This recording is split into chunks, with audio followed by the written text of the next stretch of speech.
વડોદરા મહાનગર ભારતીય જનતા પાર્ટી દ્વારા સંવિધાન હત્યા દિવસ નિમિત્તે એક વિશેષ કાર્યક્રમનું આયોજન કરવામાં આવ્યું હતું, જેમાં ભારતીય જનતા પાર્ટીના પ્રદેશ અધ્યક્ષ જગદીશ વિશ્વકર્મા વિશેષ અતિથિ તરીકે ઉપસ્થિત રહ્યા હતા।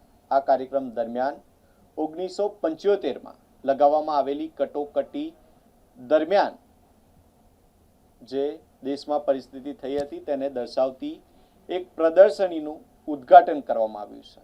આ પ્રસંગે ભારતીય જનતા પાર્ટીના આગેવાનો, સેનાનીઓ કે જેને જેલવાસ ભોગવ્યો હતો તેઓનું શાલ ઉઢાડી સન્માન કરવામાં આવ્યું। કાર્યક્રમને સંબોધતા પ્રદેશ અધ્યક્ષ જગદીશ વિશ્વકર્માએ કટોકટીના સમયની યાદો તાજી કરીને તે સમયની વેદના વ્યક્ત કરી હતી, તેમજ લોકશાહી અને સંવિધાનના મૂલ્યો જાળવવાની જરૂરિયાત પર ભાર મૂક્યો હતો। કાર્યક્રમ આ 25 જૂનને યાદ કરવાનો દિવસ। રાજેન્દ્રભાઈ વાત કરતા કરતા કીધું મને કે હું આભાર માનું છું આ કાર્યકર્તાનો કે આજે 78 યર્સનો થયો છું, 23 વર્ષ પહેલા જેલમાં ગયો છે। એવા તમામ વિસાવાસી કાર્યકર્તા કે જેમણે એ યાતનાઓ વેઠી છે, એવા રાજેન્દ્રભાઈ, જીતેન્દ્રભાઈ, ગિરધારીલાલજી, પરમાનંદજી, સુરેન્દ્રભાઈ, અતુલભાઈ, ઉત્સવભાઈ અને આ લોકોનું પાછું જેમણે સન્માન કર્યું, વધારે ચર્ચાઓ થઈ હોય, બલિદાન તપસ્યાથી બનેલું બંધારણ, તો મિત્રો આપણું ભારતનું આ બંધારણ છે। રસોડાના કેબિનેટના આદેશથી 1 મિનિટની અંદર એને આખું નકારી કાઢવામાં આવે, આનાથી મોટી મિત્રો એ દુઃખદ ઘટના કઈ હોય છે?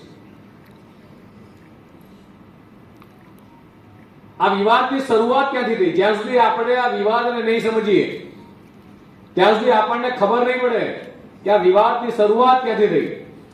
1971 ની અંદર લોકસભાની ચૂંટણીમાં ઇન્દિરા ગાંધી ઉત્તર પ્રદેશની રાયબરેલી બેઠક પરથી એ મોટા માર્જિનથી ચૂંટણી જીત્યા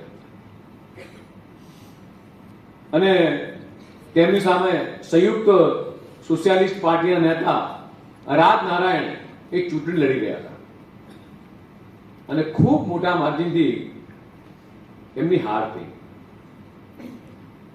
ચૂંટણીના પરિણામ બાદ રાજ નારાયણજીએ અલ્હાબાદ હાઈકોર્ટમાં એક કેસ દાખલ કર્યો અને આરોપ એ હતો ઇન્દિરા ગાંધી ઉપર કે એમણે સરકારની તમામ મશીનરીઓ આ ચૂંટણી જીતવા માટે એ કામે લગાડી, મતદારોને બેફામ પૈસા આપ્યા, લખલૂટ ખર્ચ કર્યો। આ 1971 ની વાત કરું છું, એટલે મારા પણ જન્મ પહેલાની મિત્રો। અહીંયા તમારા મારા જેવા કેટલાય લોકો હશે, કદાચ આપણો જન્મ થયો એ વખતની આ વાત છે અને એ પરિસ્થિતિની પરિકલ્પના કરો, આપણે ખૂબ નજીકથી પશ્ચિમ બંગાળનું ઇલેક્શન જોઈએ છે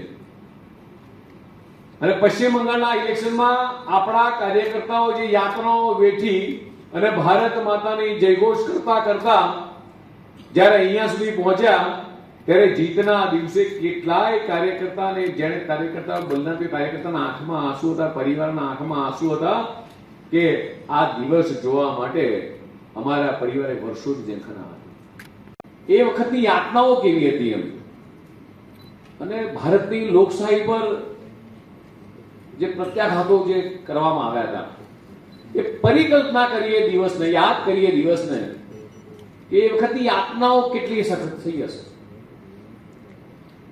અને જ્યારે દેશમાં કટોકટી લાગી, જેના નશોમાં લોકશાહીનું લોહી વહેર્યું હતું, એવા દિવસને ક્યારેય મિત્રો આપણે ભૂલી શકીએ? દેશની 140 કરોડ જનતા ક્યારેય આ દિવસને ભૂલી ના શકે। એ ડૂબેલા કેટલાક લોકો અને કોંગ્રેસની એ ગંદી રાજનીતિ અને ઇન્દિરા ગાંધી જ્યારે દેશમાં આ ઇમરજન્સી લગાવી મિત્રો, પરિકલ્પના કરીએ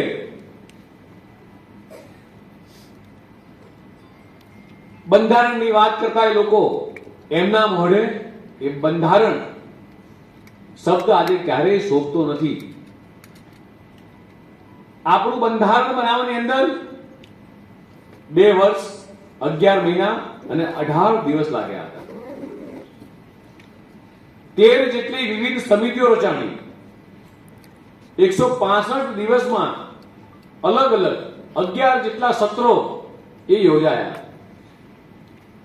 અને બંધારણની વિવિધ જોગવાઈઓ પર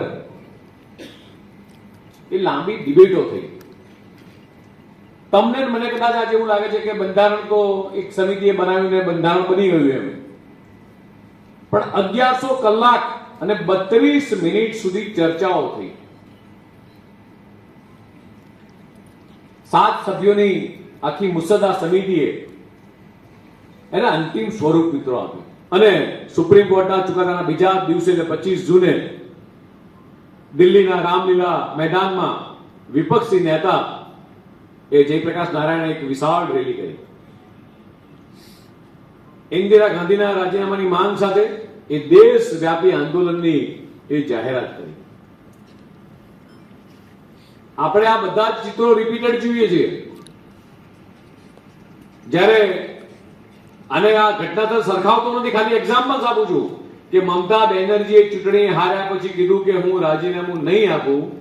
એ ઘટનાને ખાલી યાદ કરો અને એ વખતની 1975 ની ઘટનાને યાદ કરો. કેટલી બધી સિમિલર ઘટનાઓ છે.